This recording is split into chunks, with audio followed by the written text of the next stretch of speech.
But then you also don't have a choice, because let's say Susie has her own garden, and it's a mile away from a big factory farm. And that big factory farm uses Monsanto products. And those Monsanto products are some kind of, they maybe use some pesticides, or they use some of their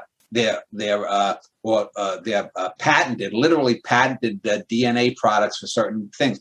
And so she may be thinking that she's grown this herself in her own garden, but she actually is going to be using the same water table water underneath her land that maybe has had some of those pesticides seep into them and gone from the water table underneath the Monsanto factory farm into her garden. So she may not even knowingly have a choice that the things that she's gardening contain some of these products. And furthermore, some of these big companies like Monsanto, let's say that Susie was growing her own corn, and it's downwind from the Monsanto factory farm. Well, the Monsanto people come, and they one day walk into her garden when she's not home, she's at school, or she's at a friend's house, and they snip some of her corn, and they determine that she has some of their Monsanto seeds have drifted into her yard,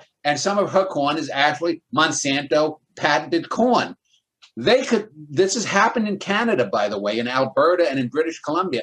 They could sue her and totally wipe her out economically, because their poison product that is patented and protected by the government has gotten into her garden, and they don't pay a price for their inability to control the spreading of their poison. She has to pay the price because the government backs a company that is literally poisoning the people that they are sending food to, which again shifts the health forecast years down the line, because just like in Flint, Michigan with the water, those products that are people like Susie in their own private gardens think that they're consuming good things have been poisoned. And 10 years later, because of that, she develops cervical cancer, or her daughter or a friend's daughter of her has a child that maybe has some malformation due to the consumption of these products. So there is an illusion of choice that undergirds all of this,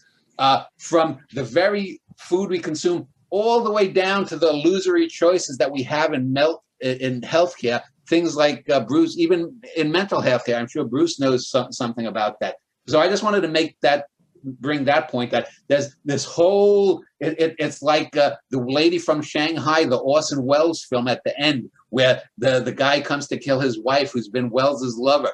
What's real and what's not. There are 1,200 reflections. Who's the real bad guy here?